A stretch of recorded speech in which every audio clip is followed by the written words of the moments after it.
బ్రహ్మార్పణం బ్రహ్మహవిః బ్రహ్మాగ్నౌ బ్రహ్మణాహుతం బ్రహ్మైవ తేన గంతవ్యం బ్రహ్మకర్మ సమాధినా.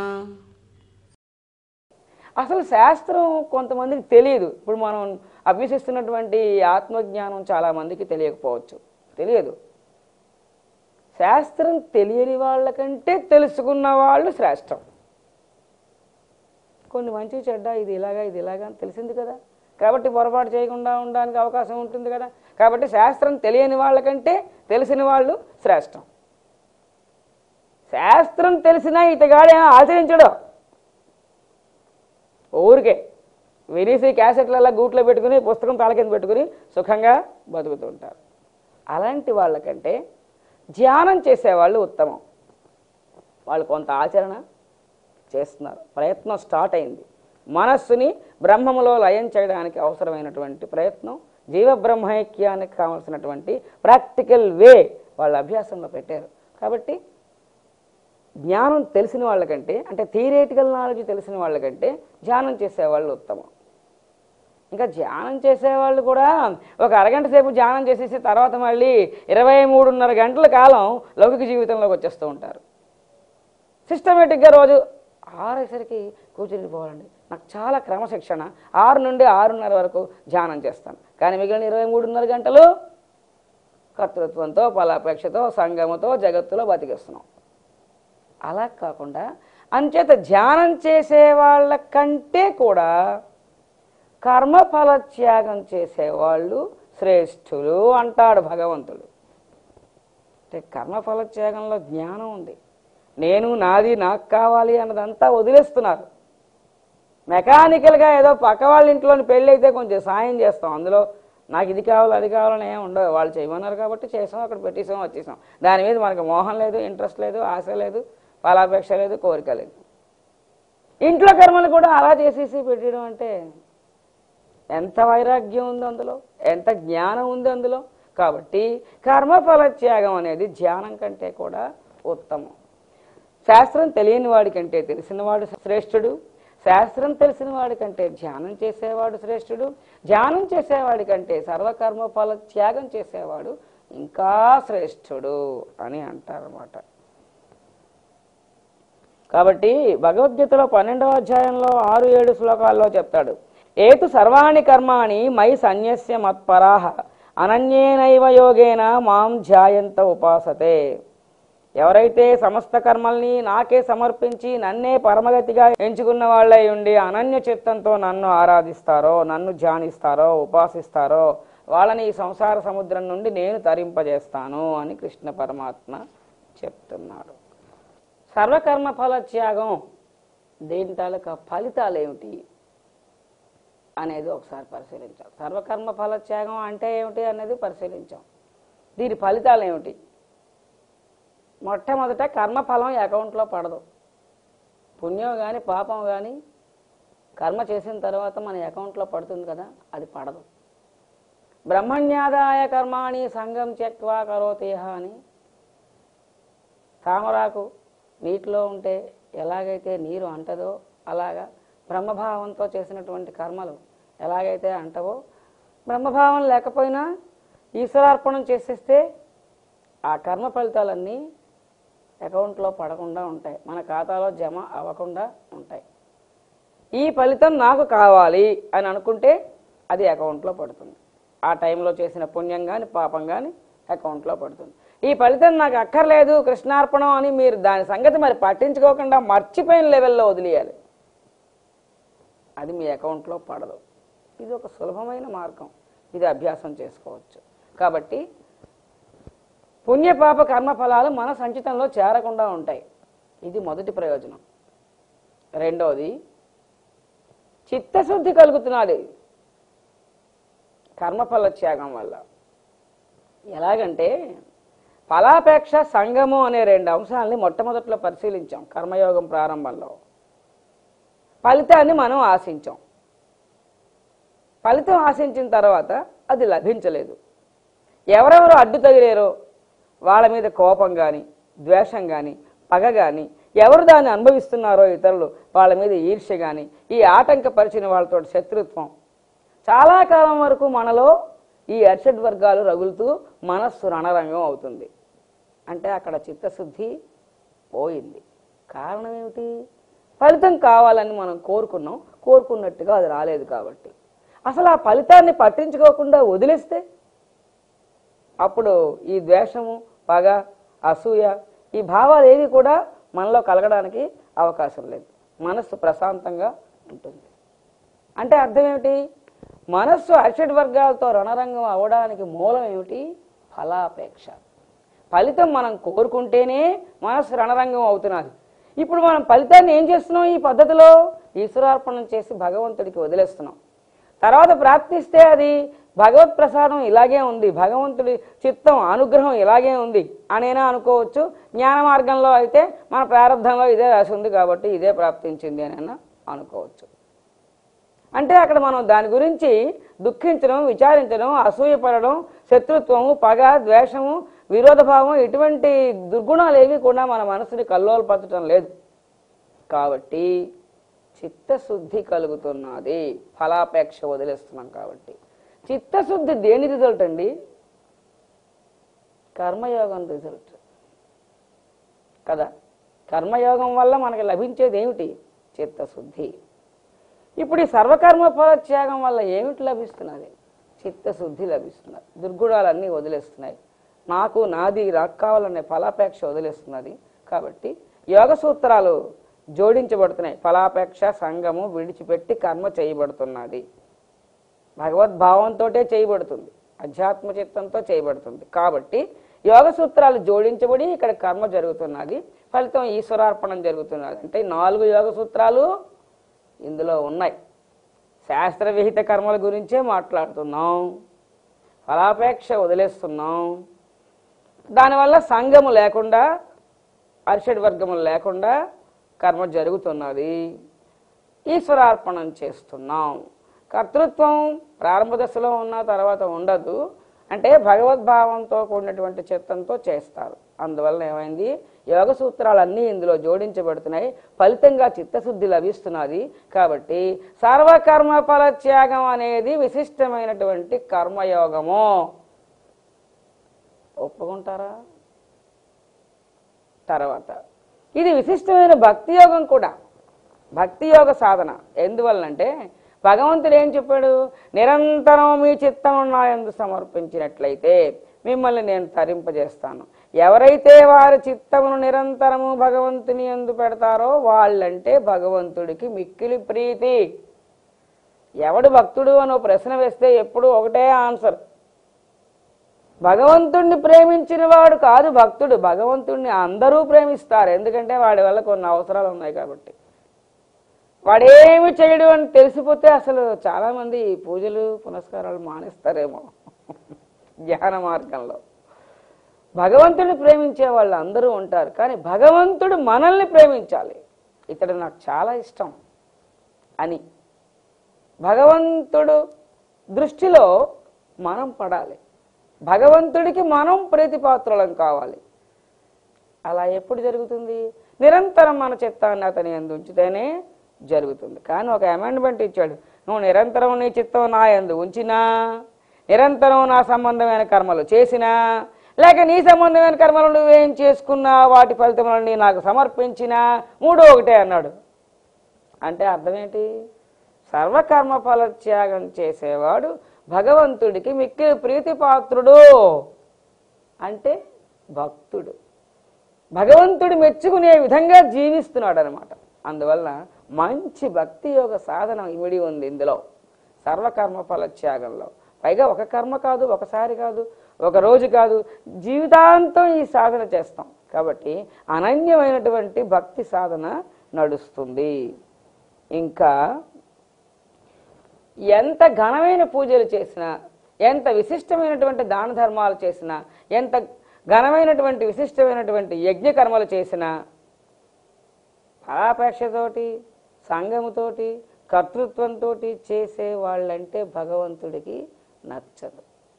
చేసేది చిన్న కర్మ అవని, చాలా స్వల్పమైనటువంటి యజ్ఞం అవని, మనస్సు ఫలత్యాగం వీటన్నిటితో కూడి ఉన్నటువంటి విధానం ఏదైతే సాత్విక విధానం ఉందో ఇతడే భగవంతుడికి నచ్చుతాడు. కాబట్టి కర్మఫల త్యాగం చెయ్యకుండా ఎంత ఘనమైనటువంటి ఆరాధన చేసినా దానివల్ల ప్రయోజనం లేదు. ఇది విశిష్టమైనటువంటి భక్తి యోగ మార్గం. నేను నాది ఇది వదిలేయడమే జ్ఞానం. ఈ వాక్యం మనకి కంఠస్థం అయిపోయినందువల్లనా తెలిసి ఉండొచ్చు, కానీ ఒకసారి భావయుక్తంగా ఆలోచిద్దాం. ఉన్నదంతా బ్రహ్మమే, శరీరం బ్రహ్మం, నేను బ్రహ్మం, అందరూ బ్రహ్మమే, అందరూ బ్రహ్మమే, అంతా బ్రహ్మమే, నేను కూడా బ్రహ్మమే అయినప్పుడు నేను వేరు, నేను నేను అని అనడం, నేను భగవంతుడి కంటే వేరు అనడం ఏమైంది? అజ్ఞానమే. నేను అన్నది అజ్ఞానం. ఈ వస్తువులు, ఈ వ్యక్తులు, ఇవన్నీ నావి అనడం కూడా అజ్ఞానమే. టోటల్ పంచదారలో కొన్ని అణువులు వేరే వచ్చి నేను వేరు, మొత్తం పంచదార వేరు. పక్కనున్న వాళ్ళు ఏమనాలి? పక్కనున్న అణువులు నీ మొహం, నువ్వు కూడా పంచదారే అంటుంటాయి. అవి నేను వేరు అని మరికొన్ని పంచదార అణువుల్ని లాగి ఇవి నావి. ఈ భావాలు అజ్ఞానం, యథార్థానికి విరుద్ధంగా ఉన్నాయి కదా. ఈ అజ్ఞానం పోయి అంతా ఒకటే, ఆ అంతా నేనే, నేనే ఆ బ్రహ్మము, నేను వేరుగా లేదు, నేను సుబ్బారావు కాదు, నేను బ్రహ్మమును, నాదే అనేది ఏమి లేదు, ఈ జగత్తంతా నాదే, ఇదంతా నేనే. ఆ భావన జ్ఞానం. ఈ నేను నాది అన్నది అజ్ఞానం. ఈ అజ్ఞాన భావం పోయి ఆ సర్వాత్మ భావన, సర్వవ్యాపకత్వ భావన రావాలి. అదేనా జ్ఞానయోగ ఆచరణ. సర్వకర్మ ఫల త్యాగంలో నేను నాది అనేది విడిచిపెట్టడం జరుగుతున్నది. ఎలాగా? ఈ ఫలితం నాకు కావాలి, మా అమ్మాయి ఉంది కదా ఇంకా పెళ్ళికి, ఇది వదిలేస్తే ఎలాగా, ఇది మనం సంపాదిస్తే బాగుంటుంది, లేకపోతే నా జీవితం ఇంకా చాలా సంవత్సరాలు ఉంది, చాలా బాధ్యతలు ఉన్నాయి కదా, ఈ ఫలితం నాకే రావాలి, నేను నాది, నా కోసం, నా వాళ్ళ కోసం అన్నప్పుడే నీకు ఫలాపేక్ష అనేది వస్తున్నది. అది తీసేస్తే ఫలితం ఆశించక్కర్లేదు. నువ్వు ఫలితం ఎప్పుడైతే వస్తే వచ్చింది, లేకపోతే పోయింది, ఏదైతే అది అవుతుంది, భగవంతుడికి వదిలేస్తున్నాను అని వదిలేసినప్పుడు నేను నాది అనే స్వార్థ భావాన్ని నువ్వు మర్చిపోయావు. ఆ టైంలో వదిలేసావు. అంటే నేను నాది విడిచిపెట్టే సాధన ఇక్కడ జరుగుతున్నది. కాబట్టి సర్వకర్మ ఫల త్యాగం అనేది జ్ఞానయోగ ఆచరణ. సర్వకర్మ ఫల త్యాగంలో పుణ్యము పాపం అకౌంట్లో పడకుండా బంధం తొలగుతున్నది. సర్వకర్మ ఫల త్యాగం చిత్తశుద్ధినిస్తున్నది, విశిష్టమైన పుణ్యకర్మ. సర్వకర్మ ఫల త్యాగంలో భగవంతుడికి మనం మిక్కిలి ప్రీతిపాత్రులం అవుతున్నాం, ఇది విశిష్టమైన భక్తి కర్మ. సర్వకర్మ ఫల త్యాగంలో నేను నాది విడిచిపెట్టే ప్రయత్నం జరుగుతున్నది, సాధన జరుగుతున్నది, ఇది చక్కటి జ్ఞానయోగ ఆచరణ. ఇంతకంటే ఏం కావాలి ముముక్షమైన సాధకుడికి? బంధం పోవాలి, జ్ఞానంలో ముందుకెళ్ళాలి, భక్తిలో ముందుకెళ్ళాలి, కర్మలో పెర్ఫెక్ట్గా ఉండాలి. అదే జరుగుతున్నది. కాబట్టి సర్వకర్మ ఫల త్యాగం అనేది సమస్తమైన సాధకులు ఆచరించవలసిన అత్యంత ప్రాథమికమైనటువంటి సాధన. ఇది లేనిదే మోక్షం రాదు. ఇంకా ఒక ఎగ్జాంపుల్ పరిశీలిద్దాం. ఒకడు ఒక మహావృక్షానికి తాను తాళ్ళేసి కట్టేసుకున్నాడు, బంధించుకున్నాడు, ఆకాశంలోకి ఎగరాలని ప్రయత్నిస్తున్నాడు. ఏ శక్తితో? తన భుజశక్తితో, తన స్వశక్తితో గగన మార్గంలోకి ఎగిరిపోవాలి అనుకుంటున్నాడు. తాళ్ళేసి తనే మహావృక్షానికి గట్టిగా కట్టుకున్నాడు, ఎగరాలని ప్రయత్నిస్తున్నాడు. మరొకడు ఏ చెట్టుకి ఏ పుట్టకి దాన్నేసి కట్టుకోలేదు, బంధం వేసుకోలేదు. తన శక్తితో ఎగరాలని కాకుండా యంత్రశక్తిని సహాయంగా తీసుకుని రాకెట్లో కూర్చుని ఎగరాలనుకున్నాడు. వాడు ఎగురుతాడు, వీడు ఎగురుతాడా? ఏమిటండి ఎగ్జాంపుల్? సర్వకర్మ ఫలత్యాగం చెయ్యని వాడు ఫలితాలన్నీ అకౌంట్లో వేసుకుంటూ ఉంటే బంధం వేసుకుంటున్నాడు. అంటే తాళ్ళేసి తను తాను కట్టుకున్నాడు. అక్కడ భగవంతుని యొక్క అనుగ్రహం సహకారం ఉండదు. ఆ అనుగ్రహం జోడించకుండా తనంతట తాను ఎగరాలని ప్రయత్నిస్తున్నాడు, ఓ పక్కన బంధం వేసుకుంటూ. కాబట్టి ఎగరలేడు. సర్వకర్మ ఫలత్యాగం చేసిన వాడు బంధం వేసుకోవటం లేదు. అంటే తను తాను దేనికి కట్టుకోలేదు, బంధించుకోలేదు. యంత్రశక్తి అయిన రాకెట్ సహకారంతో అన్నాం. ఇక్కడ భగవంతుడి యొక్క అనుగ్రహం తోడవుతున్నాడు. దాంతో అతడు ఎగరడానికి ప్రయత్నిస్తున్నాడు. తను తాను బంధించుకోకుండా భగవత్ శక్తిని తనకి జోడించుకుని ఎగరడానికి ప్రయత్నిస్తున్నాడు. వాడు త్వరగా పురోగతిని పొందుతాడు. కాబట్టి సర్వకర్మ ఫలత్యాగం బంధ విముక్తికి మోక్ష సాధనలో ముందుకు వెళ్ళడానికి సహకరించే ప్రాథమిక సాధన. ఇక్కడ సర్వకర్మ ఫలత్యాగం ఆచరణలోకి వద్దాం. ఇప్పుడు కాస్త ప్రాక్టికల్గా ఆలోచించి, ఒకవేళ సరేనండి మేము ఇంటికి వెళ్ళగానే ఇప్పుడు ఆచరించడం మొదలు పెడతాం, ఎలాగ ఆచరించమంటారో. సర్వకర్మ ఫలత్యాగంలో 2 సూత్రాలు ఉన్నాయి. అధ్యాత్మ చిత్తముతో కర్మ చెయ్యాలి, ఫలితం ఈశ్వరార్పణం చెయ్యాలి. ఇప్పుడు ఒక కర్మ చేస్తున్నాం అంటే వంట కార్యక్రమం చేస్తున్నాం, లేదా బజారుకు వెళ్ళి సామాన్లు కొంటున్నాం, లేదా ఆఫీసులో ఒక వర్క్ చేస్తున్నాం.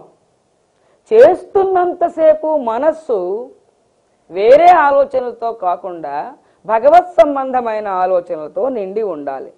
దాన్ని అధ్యాత్మ చిత్తము అంటారు. భగవద్భావముతో నిండి ఉన్న మనస్సుని పట్టుకుని అటువంటి మనస్సుతో శరీరం కర్మ చేయాలి. అదే అధ్యాత్మ చిత్తముతో కర్మ చేయడం చేస్తున్నంతసేపు. అందుకే మన పూర్వీకులు పూర్వం ఇంట్లో పనిపాటలు చేసుకుంటున్నంతసేపు ఏ భగవద్గీత శ్లోకాలో, ఏ దండకాలో, అష్టకాలో, ఏ మంత్రాలో ఏవో అలా చదువుకుంటూ పని చేసుకునేవారు. ఎందుకు? ఆ చదువు వలన మనస్సు మెకానికల్గా ఆ శ్లోకం, దాని తర్వాత శ్లోకం, దాని తర్వాత శ్లోకం, దాని మీద కాన్సన్ట్రేట్ అయి ఉంటుంది. దానివల్ల వేరే అరిషడ్ వర్గములతో కూడినటువంటి దోషభూయిష్టమైన భావములు, ఆలోచనలు మనస్సులో ప్రవేశించడానికి అవకాశం పోతుంది. దానివల్ల అధ్యాత్మ చిత్తముతో కర్మ జరుగుతూ ఉంటుంది. మెకానికల్గా శరీరం కర్మ చేసేస్తూ ఉంటుంది. అధ్యాత్మ చిత్తంతో కర్మ చేయడం ఒక రూలు, చేసినటువంటి కర్మ తాలూకా ఫలితాన్ని భగవంతుడికి విడిచిపెట్టడం రెండవ అంశం. అయితే మీరు అభ్యాసం మొదలుపెట్టిన తర్వాత 2 ఒకేసారి చేయలేకపోవచ్చు. అధ్యాత్మ చిత్తంతో కర్మ చేయడం రాకపోయినా మీరు మీ కర్తృత్వంతో, మీ భావనతో, మీ దేహ భావనతో చేసేసిన కర్మ ప్రారంభ దశలో కొన్నాళ్ళ పాటు, ఫలితం మాత్రం భగవంతుడికి వదిలేసి ఈశ్వరార్పణం చేసేస్తారు. కొంతకాలం అయిన తర్వాత అధ్యాత్మ చిత్తంతో కూడా కర్మ చేయడానికి అభ్యాసం ఏర్పడుతుంది క్రమంగా. ఇది ఆచరణలో ఒక ప్రాక్టికల్ పాయింట్. మరికొంతమంది అంటారు, మీరు సమస్త కర్మఫలాలని ఈశ్వరార్పణం చేయమన్నారు.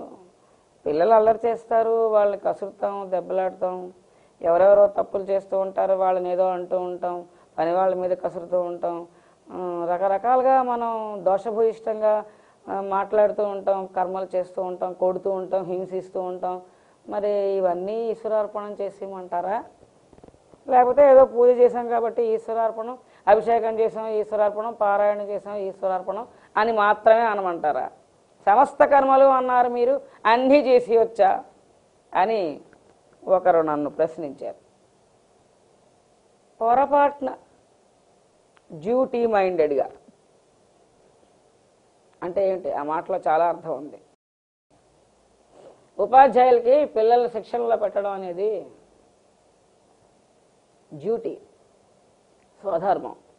అక్కడ వాళ్ళని కొట్టినా, తిట్టినా, బాధించినా, వాళ్ళని దండించినందువలన కలిగినటువంటి పాపం ఉండదు అక్కడ.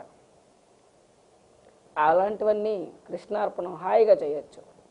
అలాగే తల్లిదండ్రులు పిల్లల్ని, లేకని అన్నదమ్ములు అక్క చెల్లెల్లో ఎవరో తప్పు చేస్తున్నారు అంటే వ్యవహారం సరిగ్గా చేయట్లేదు, వాళ్ళు మందలిస్తాం. అవసరం అయ్యుండి న్యాయబద్ధంగా నువ్వు దండించినా కోపగించుకున్నా అటువంటివన్నీ ఒక్కొక్కసారి మరి మాయా ప్రభావం మనం తెలియకుండానే ఆ కోపంలోకి వెళ్ళిపోతూ ఉంటాం, కోపం ప్రదర్శించేస్తూ ఉంటాం, తర్వాత పశ్చాత్తాపడుతూ ఉంటాం. పొరపాటున కానీ లేక నీ యొక్క కర్తవ్య పాలనగా కానీ నువ్వు అనుసరించినటువంటి ఆ అరిషడ్ వర్గాలు, ఆ ప్రవర్తన అవన్నీ కూడా హాయిగా కృష్ణార్పణం చేయొచ్చు. ఏంటండి అలా చెప్తున్నారు? అసలు ఎక్కడిది కోపం? ఒకసారి ఆలోచిస్తే లోపల బ్రహ్మ చైతన్యం ఉంది, చుట్టూ కారణ శరీరం ఉంది, దాంట్లో రజోగుణం ఉంది, దాని నుండి అరిషడ్ వర్గాలు పుట్టాయి, అది మనసులోకి వచ్చింది. కారణ శరీరం జడం, దానికి ఈ అరిషడ్ వర్గాలని ఉత్పత్తి చేసే శక్తి లేదు. దానికి శక్తినిచ్చింది ఎవరు? లోనున్న బ్రహ్మం. లోనున్న బ్రహ్మం యొక్క శక్తి వల్లే కారణ శరీరం కోపాన్ని ఉత్పత్తి చేసింది. ఆ కోపం మనస్సులోకి వ్యాపించింది. ఆ జడమైన మనస్సు కూడా పనిచేసింది, కోపం ప్రదర్శించింది. ఇవన్నీ పనిచేయడానికి శక్తినిచ్చింది ఎవరు? బ్రహ్మం. శక్తి అంటే పర్మిషన్ ఇచ్చింది వాటికి. అంటే బ్రహ్మం తలుచుకుంటేనే ఈ కోపం పనిచేసింది. బ్రహ్మకే అర్పించండి, ఏం తప్పులేదు. అది మీద కోపం, మీరెక్కడున్నారు? కాబట్టి అప్రయత్నంగా పొరపాటున కానీ లేక అభ్యాసం చాలక తేడా వల్ల కానీ అరిషడ్ వర్గాలు ప్రయోగించిన లేక కర్తవ్య పాలన కోసం అరిషడ్ వర్గాలు ప్రయోగించిన ఇవన్నీ కూడా పశ్చాత్తాపంతో ఈశ్వరార్పణం చేయొచ్చు. బుద్ధిపూర్వకంగా దొంగతనం, పాపం, మోసం ఇటువంటివి చేసి మాత్రం ఈశ్వరార్పణం చెయ్యకూడదు. ఇది మనం గుర్తుపెట్టుకోవాల్సినటువంటి విషయం.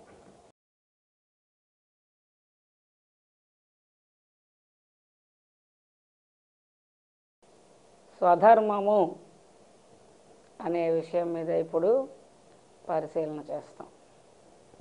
శ్రేయాన్ స్వధర్మో విగుణః పరధర్మాత్ స్వనుష్ఠితాత్ స్వధర్మే నిధనం శ్రేయః పరధర్మో భయావహః అని భగవద్గీతలో 3వ అధ్యాయం శ్లోకం.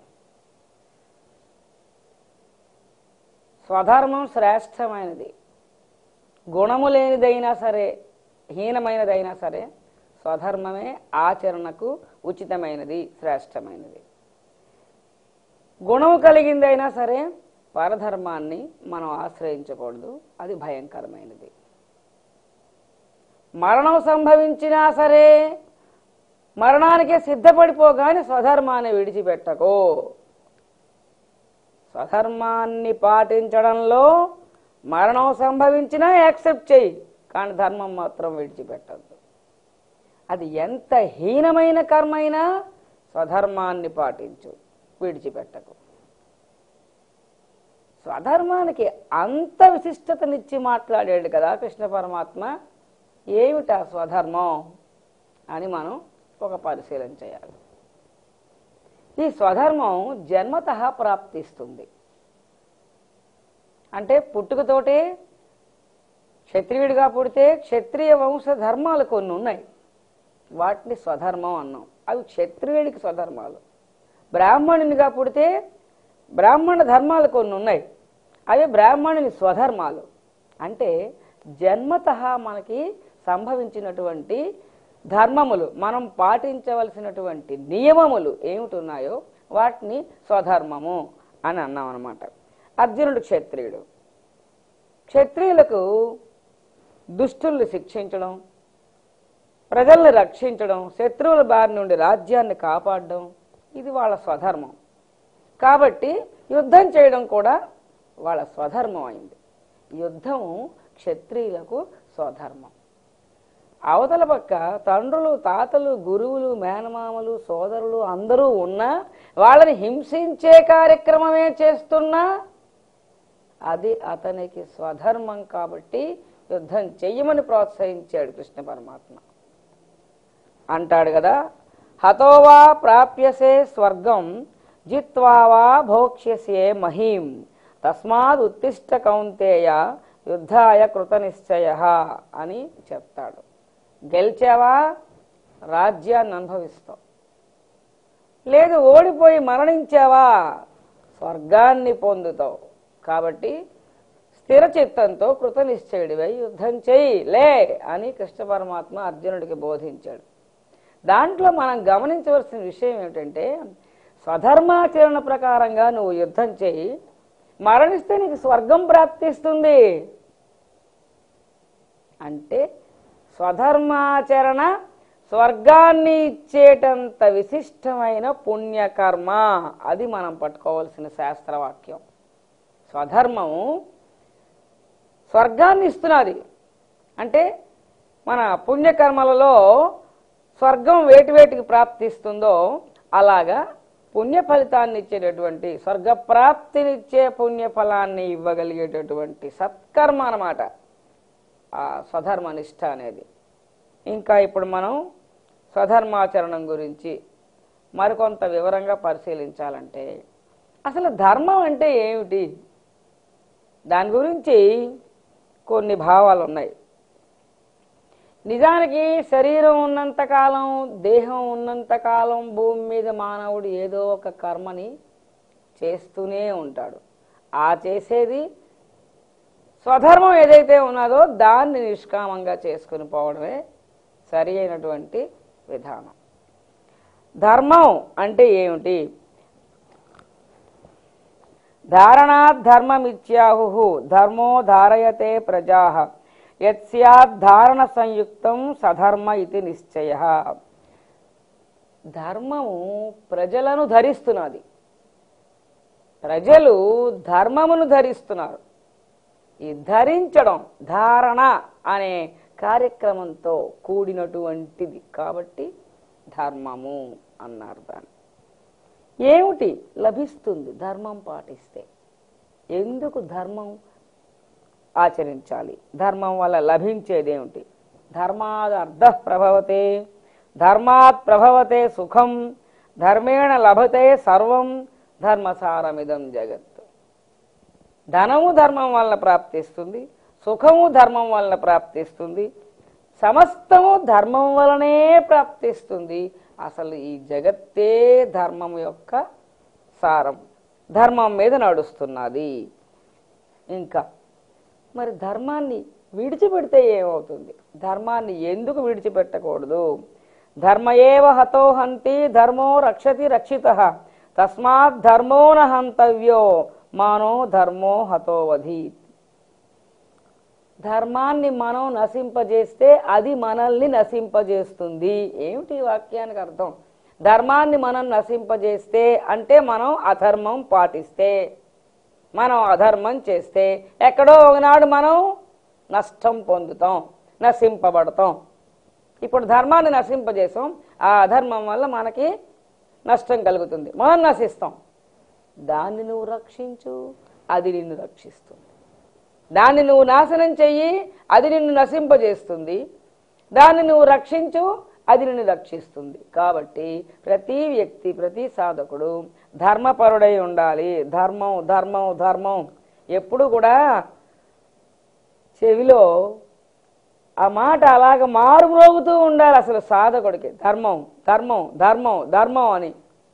అది విడిచిపెడితే మోక్ష సాధన లేదు. సుఖార్థ సర్వభూతానాం మత సర్వప్రవృత్తయః సుఖంచన వినా ధర్మం తస్మాత్ ధర్మపరో భవేత్. అసలు ఏ సుఖాలు ఆశించి మానవుడు ఈ సమస్త ప్రవృత్తులు కలిగి ఉంటాడో, ప్రవృత్తులంటే ఈ కార్యక్రమాలన్నీ చేస్తూ ఉంటాడో, వ్యవసాయం చేస్తాడా, ఉద్యోగం చేస్తాడా, వ్యాపారం చేస్తాడా, జపం చేస్తున్నాడా, భగవంతుని ప్రార్థిస్తున్నాడా, కోరికలు కోరుతున్నాడా, మొక్కులు మొక్కుతున్నాడా, అసలు ఇవన్నీ ఎందుకు చేస్తున్నాడు? ఈ 14 లోకాల్లో తాను సుఖపడడం కోసం చేస్తున్నాడు. సుఖం కోసమే ఈ కర్మలన్నీ చేస్తున్నాడు. ఏ సుఖం కోసం ఈ కర్మలన్నీ చేస్తున్నాడో ఆ సుఖం ధర్మం ఉన్నప్పుడే వస్తాయి. అధర్మంలో తాత్కాలికంగా సుఖం కనిపించినా అధర్మంలో సుఖం లేదు, దుఃఖమే ఉంటుంది.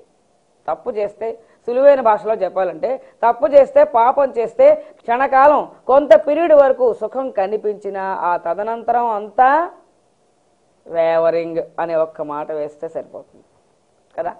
ఆ తదనంతరం అంతా మనస్తాపమే, భయం, దుఃఖం, చివరికి పనిష్మెంట్ అనుభవిస్తే పూర్తిగా దుఃఖం. కాబట్టి సుఖం అనేది ధర్మం ఉన్న చోటే ఉంటుంది, అది మనం గ్రహించాలి. సుఖం కోసమే ఎప్పుడు మానవుడు తాపత్రయపడుతూ ఉంటాడు. కాబట్టి ధర్మాన్ని పట్టుకుంటేనే ఆ సుఖం లభిస్తుంది. కాబట్టి ధర్మపరుడై ఉండాలి సాధకుడు అని.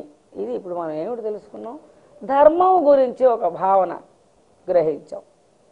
మరి స్వధర్మం అంటున్నారు. ధర్మము అన్నాం.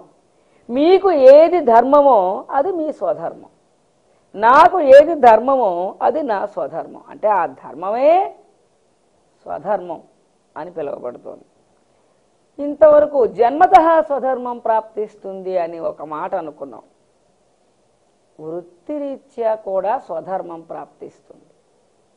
ఉపాధ్యాయులు విద్యార్థుల్ని మంచి క్రమశిక్షణతో పెంచాలి. దేశభక్తులుగా, మంచి పౌరులుగా, విద్యావంతులుగా, శీల సంపన్నులుగా వాళ్ళని పెంచాలి, తీర్చిదిద్దాలి. ఇది ఉపాధ్యాయుడి యొక్క ధర్మం, అంటే అతని స్వధర్మం. అలాగే ఒక లాయర్ ఉన్నాడు. ఎవరో కొంతమంది అన్యాయం అయిపోయారు.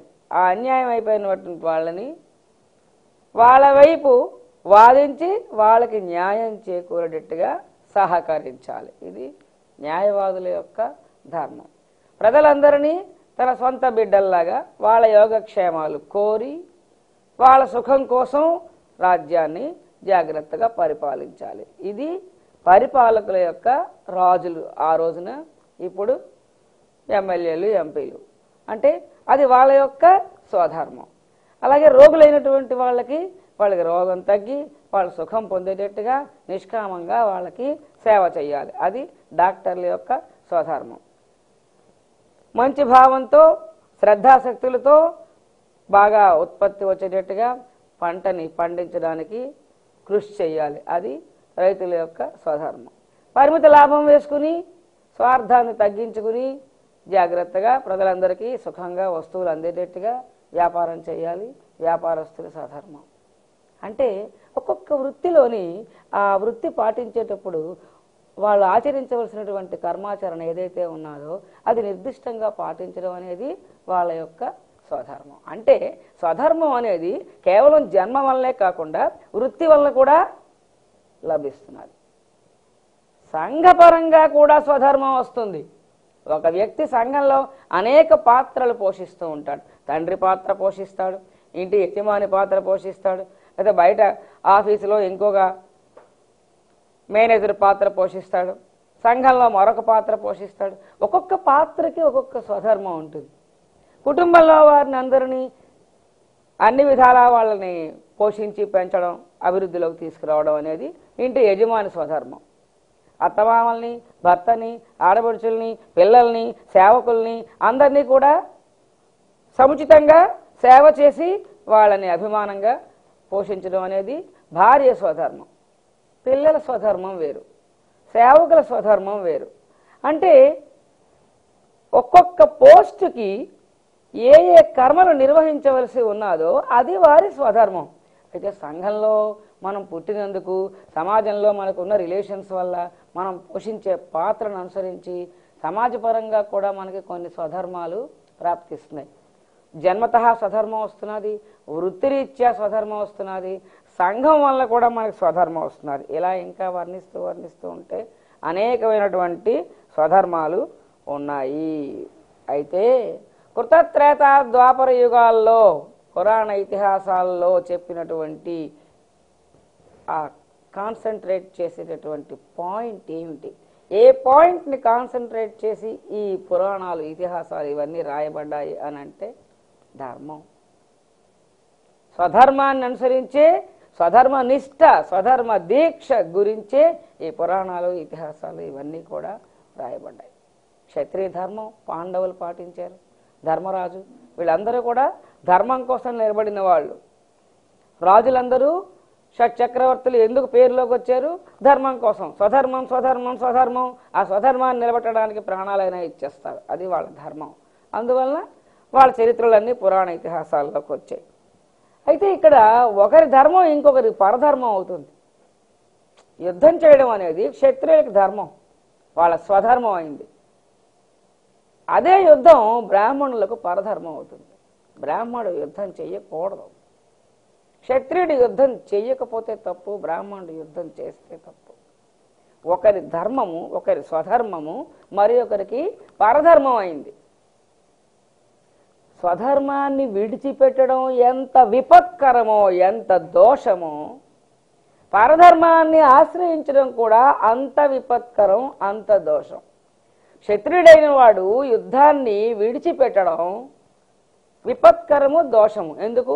ప్రజలు రక్షించవలసిన వాడు శత్రువుల పాలు చేసేస్తున్నాడు రాజ్యాన్ని, దుష్టులు శిక్షించవలసిన వాడు వదిలేస్తున్నాడు. కాబట్టి యుద్ధం చేయకపోవడం అనేది క్షత్రియుడైనటువంటి వాడికి ఎంత విపత్కరమో, ఎంత దోషమో, యుద్ధం చెయ్యడం అనేది బ్రాహ్మడికి అంత విపత్కరం, అంత దోషం. బ్రాహ్మడి హింస చేయకూడదు అసలు. కాబట్టి ఒకరి స్వధర్మం మరి ఒకరికి పరధర్మం అవుతూ ఉంటుంది. ఇంకా ఈ స్వధర్మం అంటే ఏమిటి అనేది ఒక పరిశీలన చేసాం. స్వధర్మం తాలూకా గొప్పతనం ఏమిటి, విశిష్టత ఏమిటి అనేది ఇప్పుడు చూస్తాం. ఒకవేళ ఈ ప్రపంచంలో ఒక కలగందాం ఒక్కసారి, రైతులందరూ స్వధర్మాన్ని పాటించి వ్యవసాయం చేసేసారు, వ్యాపారస్తులందరూ స్వధర్మాన్ని పాటించి వ్యాపారం చేస్తున్నారు అనుకుందాం, ఉపాధ్యాయులందరూ స్వధర్మాన్ని పాటించి విద్యార్థుల్ని శిక్షణ ఇస్తున్నారు అనుకుందాం, రాజులందరూ కూడా స్వధర్మాన్ని పాటించి దేశాన్ని సుభిక్షంగా పాలిస్తున్నారు అనుకుందాం, అలాగే న్యాయవాదులు, అలాగే డాక్టర్లు, అలాగే సైనికులు, మొత్తం అందరు ఉద్యోగస్తులు, అందరు పౌరులు వారి వారి స్వధర్మాలని 100కి 100 పాళ్ళు పర్ఫెక్ట్గా ఆచరిస్తూ ఉంటే ఇది రామరాజ్యం అవుతుంది. రామరాజ్యం అంటే మనకు తెలుసు, ఎక్కడా దోషం అనేది లేకుండా అంత చక్కటి సుభిక్షమైన రాజ్యం రామరాజ్యం. ఇది రామరాజ్యం అవ్వాలన్నమాట. అంటే స్వధర్మానికి అంత విశిష్టత ఉన్నది. ఇంకా స్వధర్మం కర్మయోగం, స్వధర్మాన్ని పాటిస్తే భక్తి యోగం, స్వధర్మాన్ని పాటిస్తే జ్ఞానయోగం ఎలా అవుతుందో చూద్దాం. ఒక ఉపాధ్యాయుడు స్వధర్మాన్ని పాటించాలంటే రుజు ప్రవర్తన, కర్తవ్య పాలన ఈ రెండూ లేకుండా స్వధర్మాన్ని పాటించడం అనేది అవదు. రుజు ప్రవర్తన ఉండాలి, స్ట్రైట్ ఫార్వర్డ్గా కరెక్ట్గా ఉండాలి. అంటే ఉపాధ్యాయుడు ఎక్కడా తప్పు చేయకుండా ఉంటేనే తన ధర్మాన్ని పాటించిన వాడు అవుతాడు. అలాగే కర్తవ్య పాలన, దాని యందు నిష్ఠ, ప్రిన్సిపల్ ఉండాలి. ఇది నా డ్యూటీ, నేను ఇది చేసి తీరుతాను అని. రుజు ప్రవర్తన, కర్తవ్య పాలన ఈ రెండింటి వలన ఏమొస్తున్నది? చిత్తశుద్ధి వస్తున్నది. ఎందుకంటే అక్కడ ఒక్క విషయం గమనించండి, స్వధర్మాన్ని పాటించాలి అని ఒక నియమం ఉందనుకోండి, ఒక్క దుర్గుణం కూడా మనస్సులోకి రావడానికి వీలు లేదు. ఒక యాంగిల్లో ఆలోచించండి, అబద్ధం ఆడాము, ఏమైంది? స్వధర్మం పోయింది. స్వధర్మం నిష్ట ఉన్నది అంటే నాకు ప్రిన్సిపల్ ఇది, నేను ధర్మం విడిచిపెట్టను అని అనుకుంటే అయితే అబద్ధం ఆడకు. మోసం, స్వార్థం, పగ, ప్రతీకారం, కోపం, ఏ దుర్గుణం అందులో చేర్చినా ధర్మనిష్ట చెడిపోతుంది. అంటే సమస్తమైన దుర్గుణాల్ని మూటకట్టి పక్కకి పెడితే గాని స్వధర్మాచరణ జరగదు. ఏ వృత్తిలోనైనా అంతే, ఏ జన్మలోనైనా అంతే. వృత్తిరీత్యా, సంఘరీత్యా జన్మతః ప్రాప్తించిన ఏ స్వధర్మానికైనా దుర్గుణాలు అనే వాటిని తగిలిందా స్వధర్మం చెడిపోయినట్టే. స్వధర్మం పాలించాలి అనుకుంటే దుర్గుణాలన్నీ పక్కకి పెట్టేయాలి, సద్గుణాలన్నీ తీసుకొచ్చి అభ్యాసంలో పెట్టాలి. ప్రేమ, భక్తి, దయ, త్యాగం, సేవాభావం అన్ని సద్గుణాలని చేర్చి కర్మ చేయాలి, అన్ని దుర్గుణాలని విడిచిపెట్టి కర్మ చేయాలి. అప్పుడే మీకు స్వధర్మం నిష్టగా పాలించడం అవుతుంది. కాబట్టి స్వధర్మ నిష్టలో సంగము లేకుండా కర్మ జరుగుతున్నది. ఒకటో పాయింట్, ఫలాపేక్షకి స్వధర్మ నిష్టలో అవకాశం లేదు. ఈ ఫలితం ఇది మెల్లిగా ఇందులో కొంత వాటా నేను తీసుకుందునా అని అంటే ధర్మం చెడిపోయింది. దీని ఫలితం నాకే కావాలి అని ప్రయత్నం చేద్దునా ధర్మం చెడిపోతుంది. ఏమి చేసినా ధర్మం చెడిపోతుంది. కాబట్టి ఏవైతే దోషములు అని శాస్త్రం నిర్ణయిస్తుందో అవన్నీ విడిచిపెట్టవలసిందే. ఫలాపేక్ష ఉండడానికి వీల్లేదు స్వధర్మనిష్ట ఉంటే, సంఘం ఉండడానికి వీల్లేదు స్వధర్మనిష్ట ఉంటే. ఇంకా స్వధర్మనిష్టలో శాస్త్రవిహితమైన కర్మలే ఉంటాయి. దొంగతనం వీరి స్వధర్మం, వ్యభిచారం వీరి స్వధర్మం, లేకపోతే మోసం చేయడం వీళ్ళ స్వధర్మం, హత్యలు చేయడం వీళ్ళ స్వధర్మం. అలా ఉండదు కదా అక్కడ. అది ధర్మాన్ని అతిక్రమించి చేసే పాపం కానీ అది ఎవరికి స్వధర్మం అవదు. కాబట్టి స్వధర్మనిష్ట ఉన్నవాళ్ళు చేసే పనులన్నీ కూడా శాస్త్రనీతమైనటువంటి కర్మలే అవుతాయి. అందువల్ల శాస్త్రనీతమైనటువంటి కర్మ చేస్తున్నారు, ఫలాపేక్ష లేకుండా కర్మ చేస్తున్నారు, సంఘము లేకుండా కర్మ చేస్తున్నారు. స్వధర్మనిష్ట అంటే ఆ కర్తవ్య పాలన యందు దృష్టి తప్ప వేరే స్వార్థం ఉండదు. కాబట్టి అది ఈశ్వరార్పణ కర్మ. ధర్మం కోసం చేస్తున్నారు, ధర్మానికి వదిలేశారు ఫలితాన్ని. అది ఈశ్వరార్పణ కర్మ. అంటే స్వధర్మాచరణలో చిత్తశుద్ధి ప్రాప్తిస్తున్నది, కర్మయోగ సూత్రాలన్నీ అనుసరించబడుతున్నాయి. కాబట్టి స్వధర్మనిష్ట పాటిస్తే విశిష్టమైనటువంటి కర్మయోగ ఆచరణ చేసిన వాళ్ళు అవుతారు.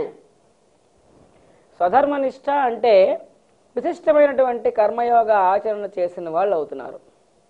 ఇంకా ఇది విశిష్టమైన భక్తి యోగం. మనకి తెలిసినటువంటి సమస్తమైన భక్తి కర్మలు స్వధర్మాలే. యమనియమాలన్నీ స్వధర్మమే. సత్యము, అహింస, అస్థేయము, అపరిగ్రహము ఇవన్నీ స్వధర్మమే. పరిగ్రహం తీసుకోండి లేకపోతే హింస చేయండి అని ఎక్కడ స్వధర్మం ఉండదు. కాబట్టి యమనియమాలన్నీ శౌచము, సంతోషము, తపస్సు, స్వాధ్యాయము ఇవన్నీ బ్రాహ్మణ్ స్వధర్మాలు.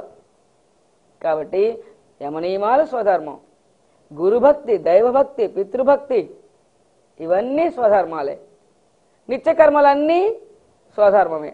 నైమిత్తిక కర్మలన్నీ స్వధర్మమే. శ్రాద్ధ కర్మలన్నీ స్వధర్మమే. అంటే యజ్ఞకర్మలన్నీ స్వధర్మమే. అంటే మొత్తం కర్మానుష్ఠానంలో భక్తితో సంబంధించినటువంటి కర్మానుష్ఠానం అంతా కూడా స్వధర్మనిష్టలోకే వచ్చేస్తున్నది. కాబట్టి స్వధర్మాచరణ కలిగినటువంటి దీక్ష కలిగినటువంటి వ్యక్తి భగవంతుడికి మిక్కిలి ప్రీతిపాత్రుడు. అందువల్ల ఇది విశిష్టమైనటువంటి భక్తి యోగం. పైగా స్వధర్మాచరణ అనేది ఏదో ఒకరోజు 2 రోజులు 1 నెల పాటించేది కాదు. జీవితాంతం స్వధర్మనిష్ట కలిగి ఉంటాడు సాధకుడు. కాబట్టి అనన్యమైనటువంటి భక్తి కలిగినటువంటి యోగ మార్గం. అందువల్ల భగవంతుని అనుగ్రహం ప్రాప్తిస్తుంది, భగవద్ దర్శనం ప్రాప్తిస్తుంది, భక్తి పెరుగుతుంది. ఇది విశిష్టమైనటువంటి భక్తి యోగ ఆచరణ అవుతున్నది. ఇంకా ఇది విశిష్టమైన జ్ఞానయోగ ఆచరణ. ఎందుకంటే నేను నా వాళ్ళు అనే మమకారం పూర్తిగా విడిచిపెట్టి సైనికులు స్వధర్మనిష్ట కోసం మన బోర్డర్స్లో కాపలా కాస్తూ ఉంటారు కదా. ఒక ఇంటర్వ్యూ బోర్డు ఉంది, దాంట్లో మనం ఏదో ఆ బోర్డులో ఒక మెంబర్గా ఉన్నాం. మన కుర్రవాడే ఇంటర్వ్యూకి వచ్చాడు, మనవాడే కదా అని అక్కడ మార్కులు వేస్తే ఏమైంది? స్వధర్మం పోయింది. నేను నా వాళ్ళు అనే భావాన్ని విడిచిపెట్టి నువ్వు కర్తవ్య పాలన చేస్తేనే స్వధర్మం పరిపాలించిన వాడివి అవుతావు. అంటే స్వధర్మనిష్ట అనేసరికి నా కోసం ఇది కావాలి, నా వాళ్ళ కోసం ఇది కావాలి అనే విధానంలో ప్రవర్తించడానికి మరి అవకాశం ఉండదు. స్వధర్మనిష్ట పాలించావంటే నేను నా వాళ్ళు అనే మమకారం వదిలేయవలసిందే. శీతోష్ణ సుఖ దుఃఖాల పట్ల నాకు ఇప్పుడు చలేస్తున్నది లేకపోతే వర్షం పడుతున్నది నేను ఇప్పుడు రాలేను అని డాక్టర్ అంటే స్వధర్మం పోయినట్టే. అంటే కష్ట సుఖాలకి, శీతోష్ణ సుఖ దుఃఖాలకి, నేను నా వాళ్ళు అనే మమకారానికి, రాగద్వేషాలకి అన్నిటికీ అతీతంగా సమస్థితిలో మైండ్ పెట్టుకుని కర్తవ్య పాలన చేస్తేనే స్వధర్మనిష్ట నిలబడుతుంది. కాబట్టి దీంట్లో స్థిరచిత్తం లభిస్తున్నది, స్థితప్రజ్ఞని చిత్తం లభిస్తున్నది. కాబట్టి ఇది జ్ఞానయోగ ఆచరణ. ఇంకా పురాణ ఇతిహాసాల్లో అన్నిట్లోని ప్రజలకి అందించిన నీతి ఏమిటి అని చూస్తే స్వధర్మనిష్ట. దాంట్లో బోధించబడిందల్లా స్వధర్మం గురించి మాత్రమే బోధించబడింది. ఏ ఏ పాత్రలైతే స్వధర్మానికి ఇంపార్టెన్స్ ఇచ్చి ఉన్నాయో ఆ పాత్రల తాలూకా చరిత్రనే గ్రంథస్థం చేసి పురాణాల్లో ఇతిహాసాల్లో భవిష్యత్ ప్రజల కోసం అందించారు. ఇప్పుడు మీరు ఈ దృష్టితో ఒక్కసారి పరిశీలన చేస్తే ఏ పురాణ గాథలు తీసుకున్నా స్వధర్మనిష్ట వాళ్ళు పాటించారు. షట్చక్రవర్తులు స్వధర్మనిష్ట పాటించారు. స్వధర్మనిష్ట పాటించకపోతే రామాంజనేయ యుద్ధం లేదు. స్వధర్మాన్ని నేను పాటిస్తాను అంటే శరణాగతుడైనటువంటి వాడిని విడిచిపెట్టకూడదు, అది ధర్మం. ధర్మం కోసం నిలబడతాను, ప్రాణాన్నైనా ఇచ్చేస్తాను, నా ప్రభువుతోనైనా పోరాడతాను, కానీ శరణాగతుడిని మాత్రం విడిచిపెట్టి స్వధర్మాన్ని వదులుకోను. అంత నిష్ట ఉండబట్టే రామాంజనేయ యుద్ధం, కృష్ణాంజనేయ యుద్ధం, చరిత్రలో మీరు ఏది చూడండి, ఏ చరిత్ర తీసుకున్నా స్వధర్మనిష్ట గలవారి చరిత్రలే ప్రసిద్ధికెక్కి గ్రంథస్థం అయ్యాయి అని మనకి అవగాహన కలుగుతుంది ఈ దృష్టితో మనం కానీ పురాణాలని పరిశీలించినట్లయితే. కాబట్టి వాళ్ళు ధర్మబద్ధమైన జీవితానికి ప్రాధాన్యతనిచ్చారు. ధర్మం ప్రాణం పోయినా విడిచిపెట్టకూడదు, జీవితం నాశనం అయిపోయినా విడిచిపెట్టకూడదు. ఏది పోయినా పోవుగాక, ఈ ప్రపంచంలో అన్నిటినీ వదిలేస్తాను కానీ ధర్మం మాత్రం వదలను. అదే మనకి పురాణ ఇతిహాసాల నుండి లభించినటువంటి నీతి, స్వధర్మనిష్ట అని. మన పాత్రలన్నీ చూసుకుంటే ఆంజనేయుడు భృత్యు ధర్మానికి ఉదాహరణ, రాముడు రాజధర్మానికి ఉదాహరణ. తండ్రి మాట పాటించి అడవికి వెళ్ళిపోవడం అంటే అతడు ధర్మాన్ని అలా పాటించుకుంటూ మానవులు ఎలా ధర్మాన్ని పాటించాలో నేర్పడానికే వచ్చినటువంటి అవతారం రాముడు. అందువలన స్వధర్మనిష్టే రాముడి యొక్క పాత్రలో మనకి కనిపిస్తుంది. ఆ కాలంలో రాముడితో పాటు వచ్చినటువంటి భరతుడు, లక్ష్మణుడు, శత్రుఘ్నుడు, వశిష్ఠుడు, దశరథుడు అందరూ కూడా కేవలం స్వధర్మనిష్ట అనే యాంగిల్లో మనం కానీ ఆ చరిత్రను పరిశీలిస్తే అన్ని పాత్రల్లోని ధర్మనిష్టే కనిపిస్తుంది. ప్రహ్లాదుడు భక్తుడి యొక్క ధర్మానికి ఉదాహరణ, వశిష్ఠుడు గురువు యొక్క ధర్మానికి ఉదాహరణ. ఇలాగా షట్చక్రవర్తులు వాళ్ళు క్షత్రియ ధర్మానికి ఉదాహరణ, అర్జునుడు క్షత్రియ ధర్మానికి ఉదాహరణ. అంటే మొత్తం పాత్రలన్నీ కూడా వాళ్ళ యొక్క స్వధర్మం ఎలా ఉండాలి అనే విషయాన్ని ప్రజలకి చూపించాయి. వాళ్ళు ఆచరించారు, అది గ్రంథస్థం చేసి మన కోసం దాచిపెట్టారు. అయితే మనం అది చదివి అనుసరించడం అనేది ఒక్కటే జరగటం లేదు. కాబట్టి ఇలా వర్ణిస్తూ పోతూ ఉంటే కృతత్రేత ద్వాపర యుగాల్లో పాటించబడిన నీతి ఏమిటి? స్వధర్మం. పురాణ ఇతిహాసాల్లో మనకు అందించినటువంటిది ఏమిటి? స్వధర్మం. అయితే యుగములు మారిపోయినా స్వధర్మం కాస్త మారితే మారచ్చు, కానీ ధర్మం మాత్రం ఏ యుగంలోనైనా పాటించాలి. అంటే అప్పుడు రాజుని సేవించాం, ఇప్పుడు ఎమ్మెల్యేలని, ఎంపీలని, లేకపోతే మన ఆఫీసర్లని మన ఈ ప్రస్తుత వృత్తి ధర్మం ప్రకారంగా వీరిని సేవిస్తాం. ఆ రోజుల్లో బ్రాహ్మణుడు తపస్సు చేసుకోవడం అనేదే స్వధర్మంగా ఉండేవాడు. కానీ ఈ రోజుల్లో బ్రాహ్మణుడు ఉదర పోషణార్థం ఉద్యోగం చేసుకుంటున్నాడు. అంటే అక్కడ ధర్మం యుగం మారితే స్వధర్మం కొంత మారింది, కానీ ఇప్పుడు ఆ ఉద్యోగమే అతని స్వధర్మంగా ఆయన పెట్టుకోవాలి.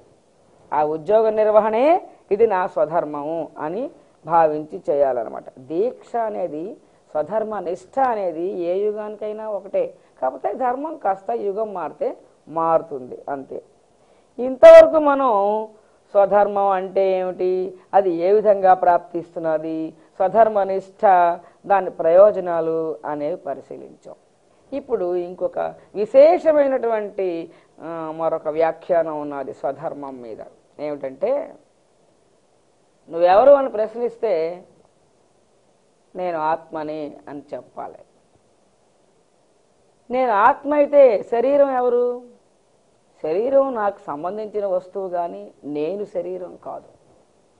శరీరం వేరు, నేను వేరు. నేను ఆత్మని. నేను ఆత్మని అన్నప్పుడు ఆత్మ సంబంధించిన ధర్మములు ఏవైతే ఉన్నాయో అవే నీ ధర్మములు. ఏమిటి ఆత్మ సంబంధించిన ధర్మములు?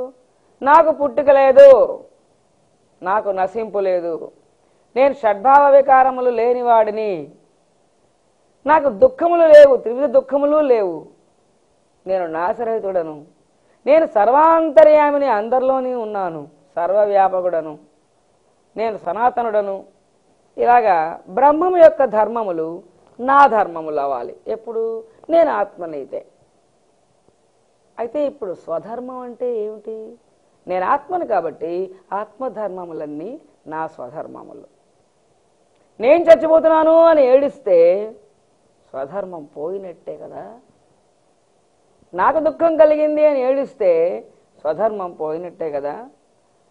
వాళ్ళు వేరు నేను వేరు అని భావిస్తే స్వధర్మం పోయినట్టే కదా. అంటే ఆత్మధర్మాలు ఏవైతే ఉన్నాయో అవే నా యొక్క ధర్మములు అనే దీక్షతో ఉంటే అది స్వధర్మనిష్ట అవుతున్నది. శరీర ధర్మాలు ఏమిటి? నల్లగా ఉన్నానా, తెల్లగా ఉన్నానా, పొడవుగా ఉన్నానా, ఇంత వయసు ఉన్నది నాకు, నేను నశిస్తున్నాను, చనిపోతాను, వీళ్ళు నా వాళ్ళు, ఈ వస్తువులు నావి, ఇవన్నీ శరీర ధర్మములు. దుఃఖం కలిగింది, రోగం వచ్చింది, ఇవన్నీ శరీర ధర్మములు. ఆ శరీర ధర్మాలని నావి అనుకోవడం. శరీరానికి రోగం వచ్చింది అని అంటే వాక్యం కరెక్ట్, నాకు రోగం వచ్చింది అని అంటే వాక్యం తప్పయింది. శరీర ధర్మాలని నా ధర్మములు అని భావిస్తే పరధర్మాన్ని ఆశ్రయించిన వాళ్ళం అవుతున్నాం. ఇది చాలా చక్కటి వ్యాఖ్యానం. ఆత్మధర్మములు నావి అనే భావంతో మనం జీవిస్తే స్వధర్మనిష్టలో ఉన్నాం.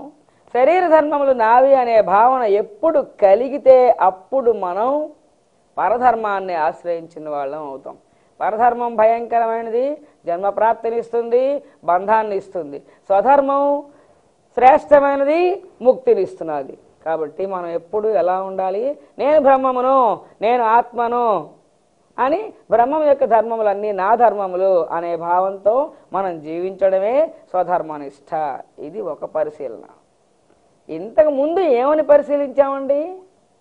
జన్మరీత్యా, వృత్తిరీత్యా, సంఘరీత్యా మనకి ప్రాప్తించినటువంటి కర్తవ్యములు ఏమిటైతే ఉన్నాయో వాటన్నింటినీ మనం నిష్కామంగా యోగ సూత్రాలు జోడించి పాటించాలి. స్వధర్మనిష్ట కలిగి ఉండాలి అని ఒక సూత్రం చెప్పుకున్నాం. ఇప్పుడేం చెప్పుకున్నాం? నేను ఆత్మని, నేను శరీరము కాదు, శరీర ధర్మములు పరధర్మములు, ఆత్మధర్మములే నా ధర్మములు, కాబట్టి నేను ఆత్మధర్మములు కలిగి ఉంటాను అని ఆ ధర్మములు కలిగి ఉండడం అదే స్వధర్మనిష్ట, దాన్ని పాటించాలి అని ఇప్పుడు నిర్ణయించుకున్నాం. ఈ రెండూ పాటించాలి. లౌకిక జీవితంలో లౌకిక భావంతో చూస్తే దేహధారులమై ఉన్నాం కాబట్టి ఇంతకుముందు చెప్పినటువంటి సంఘరీత్యా, వృత్తిరీత్యా, జన్మరీత్యా ప్రాప్తించినటువంటి కర్తవ్యములన్నీ స్వధర్మనిష్టగా పాటించాలి. కానీ నేను ఆత్మస్వరూపం కాబట్టి ఈ స్వధర్మాన్ని కూడా పాటించాలి. రెండింటినీ పాటిస్తే ఏమైంది? మనం ఏమిటి పాటించాలి అంటే ఈ రెండు సూత్రాలని జోడించి రెండింటినీ పాటించాలి అని అనుకుంటే నేను ఆత్మను అనే భావంతో వృత్తిరీత్యా, సంఘరీత్యా, జన్మరీత్యా ప్రాప్తించినటువంటి స్వధర్మాలన్నింటినీ పాటించాలి.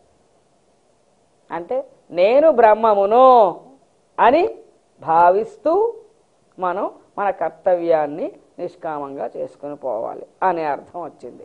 స్వధర్మనిష్ట కలిగి ఉండాలి అంటే నేను బ్రహ్మము అనే భావంతో జీవించాలి, కర్తవ్య పాలన చెయ్యాలి అనే అర్థం వచ్చింది.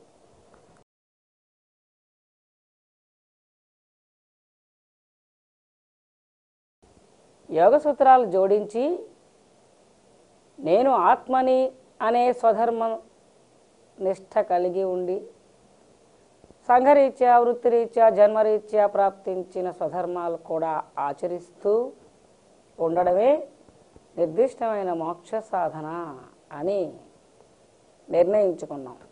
ఈ మాట వింటే అనిపిస్తుంది అయితే మోక్ష సాధన ఈజీవే, స్వధర్మాన్ని పాటిస్తే చాలు అని అనిపిస్తున్నది. కానీ అంత సులభం ఏం కాదు. స్వధర్మనిష్ట అగ్ని పరీక్ష లాంటిది. స్వధర్మాన్ని పాటించడం అది జీవితంలో పెద్ద పరీక్ష లాంటిది అనమాట. అనేకమైన పరీక్షలు ఎదురవుతూ ఉంటాయి ధర్మానికి నిలబడాలంటే. రాజ్యాలని కోల్పోయారు ధర్మనిష్ట కోసం. ప్రాణాలను అర్పించిన వీరులు ఉన్నారు ధర్మనిష్ట కోసం. కొవ్వులాగా జీవితాన్ని కరగబెట్టేసిన సాధ్వీమణులు ఉన్నారు ధర్మనిష్ట కోసం.